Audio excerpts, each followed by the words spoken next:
Let's bring our panel in now. Joining me is Liberal National MP Henry Pike and Liberal MP Andrew Wallace. Great to see you both. Thank you so much for joining me on the show this evening. Let's start with the Greens. Of course, Larissa Waters elected as Greens leader. As I said, it's the same old loopy, weird Greens, except with a new face. Andrew, we'll start with you. What do you make of this appointment? Look, what do you say? I mean, these guys just clearly they haven't learnt their lesson. You vote for the Greens, you get someone like Lidia Thorpe. That's really the outcome of it all.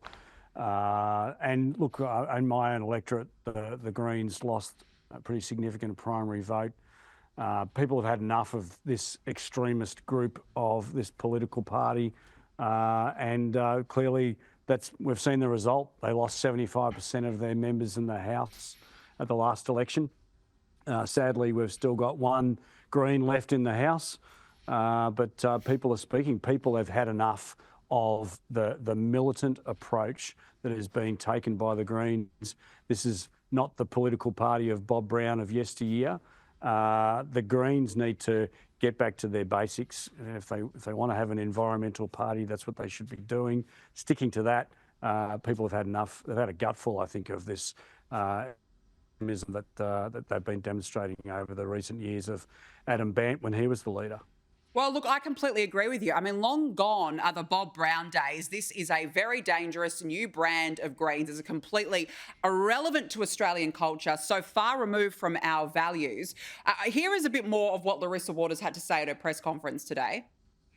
We've got a lot of work to do because people are really hurting and the planet is hurting, and we need a parliament that actually delivers for people and has the courage and the boldness and the heart to deliver some help to people. So I'm calling today for a progressive parliament and a politics with heart. Henry, what on earth is a progressive parliament? What exactly does that entail? Where does that fit into the overall scheme of things in politics in this country?